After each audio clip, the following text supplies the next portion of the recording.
जब ह्यूज ने उनसे पूछा कि तुम्हारे साथ क्या किया जाए, तो झलकारी ने जवाब दिया कि मुझे फांसी दे दी जाए।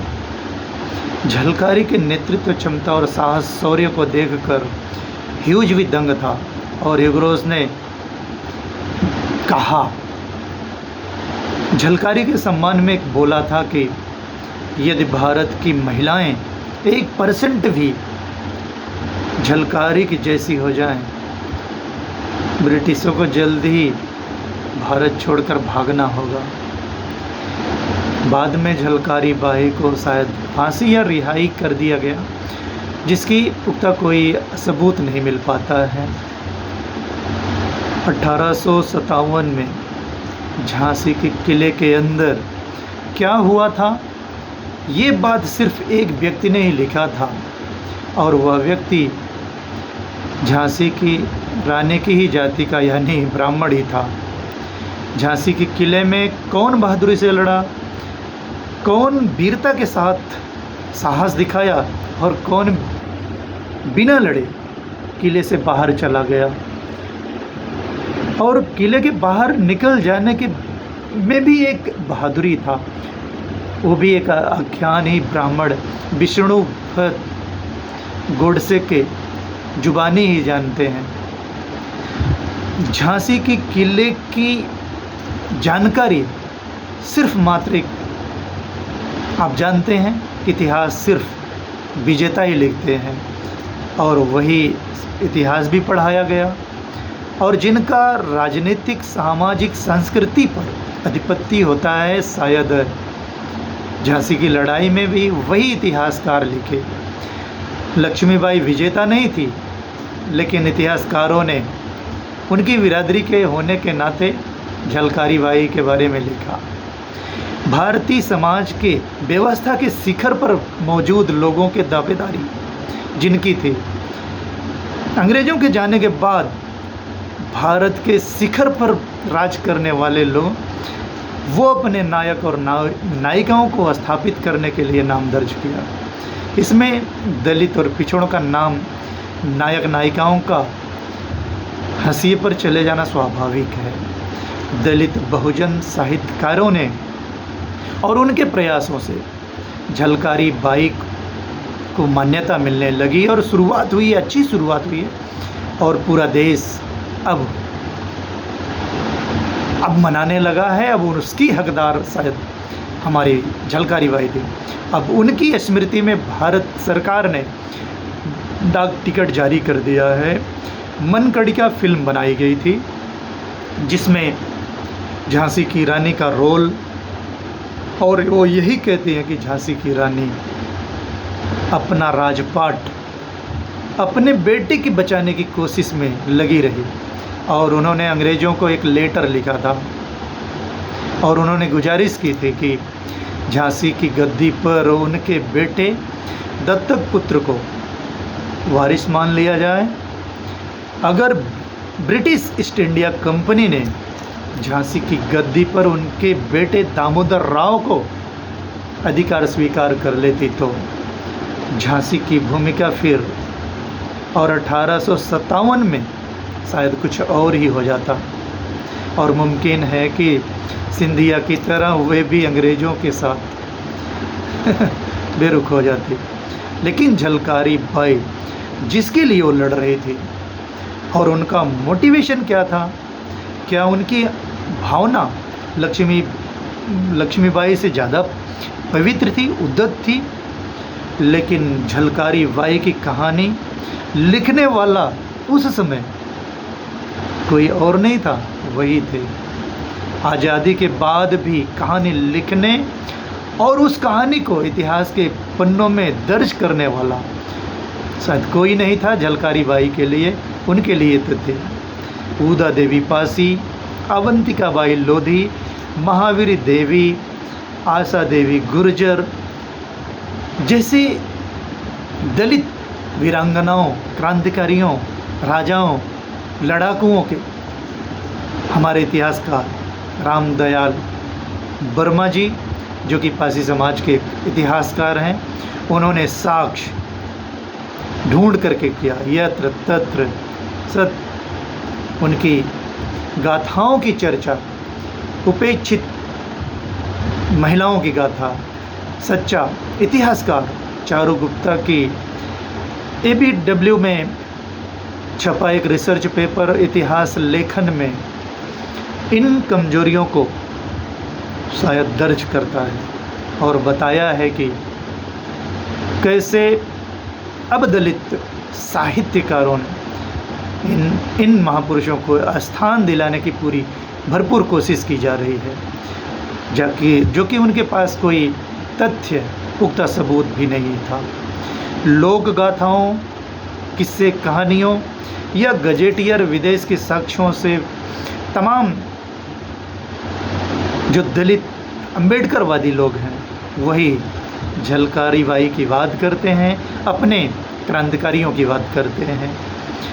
झांसी की रानी लक्ष्मीबाई जो लड़ने से हिचक रही थी, वीरांगना झलकारी बाई ने अंग्रेज़ों से लोहा लेने वाली, और झांसी की शेरनी पे जो कविता बनाया गया जगन्नाथ प्रसाद साके जो लिखा, खूब लड़ी झलकारी तू तो तेरी एक जवानी थी, दूर फिरंगी को करने में वीरों में मर्दानी थी, हर बोलो के मुँह से हमने सुनी तेरी ये कहानी थी, रानी की तुम साथिन बनकर झांसी की फतह करानी थी, दतिया फाटक रौंद फिरंगी आगे बड़ी झलकारी थी, काली रूप भयंकर गर्जना मानो कड़क दामिनी थी, कोई फिरंगी आंख दिखाए धड़ से सिर हारी थी। झलकारी बाई के बारे में अब कोई किताबें और ढेर सारे साहित्य अब शायद उपलब्ध होने लगी हैं। मोहनदास नेमिस राय की किताब वीरांगना झलकारी बाई की अनुसुया अनु की भारत सरकार के प्रकाशन से प्रकाशित किताब झलकारी बाई के कल्चरल पब्लिकर्स से प्रकाशित होकर के माता प्रसाद सागर को अछूत वीरांगना मुकेश प्रिंटर्स ग्वालियर से छपी हुई जगन्नाथ प्रसाद साक्य से 2 किताबें झांसी की शेरनी और झलकारी बाई के जीवन चरित्र पर अलीगढ़ आनंद साहित्य से प्रकाशित होकर शंकर विशारद की वीरांगना झलकारी बाई के लेखने प्रमुख हैं, लेकिन झलकारी बाई का मुख्य धारा का इतिहास अभी भी शायद स्वीकार नहीं कर रहा है। राजा रानी की कथाओं इतिहास कहना दुनिया में बेशक बंद या कम हो गया होगा, लेकिन भारत में इतिहास को राजवंश गमिक गाथा को सुनाया जाता या पढ़ाया जाता है, मानो उस विशेष कालखंड में राजाओं के अलावा कोई रहता ही न हो।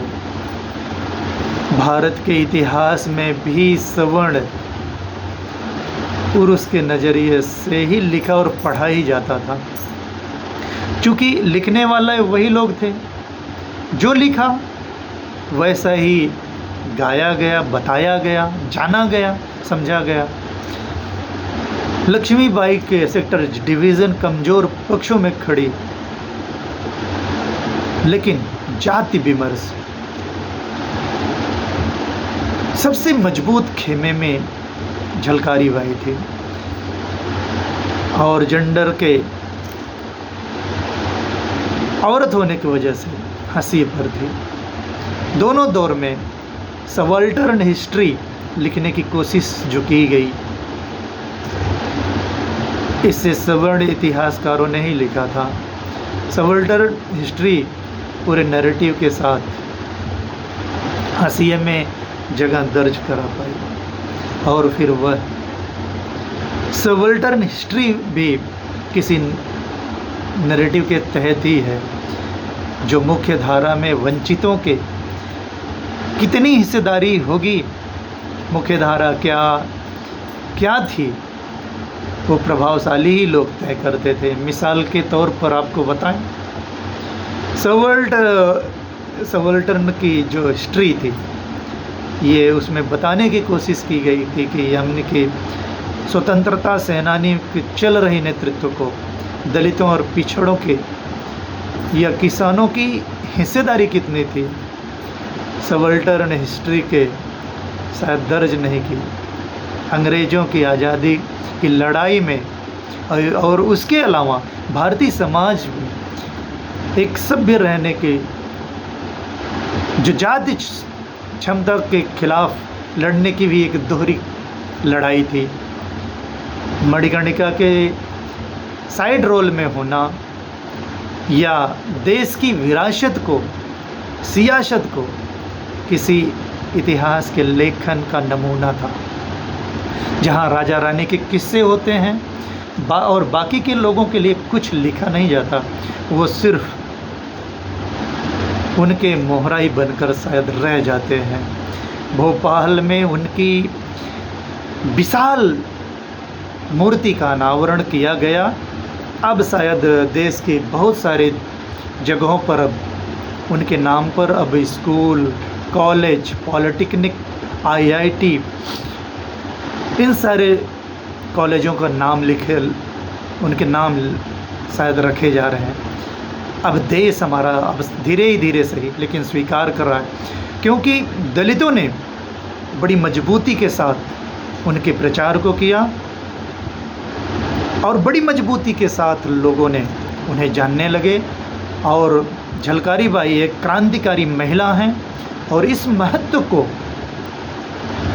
सभी को अब स्वीकारना होगा।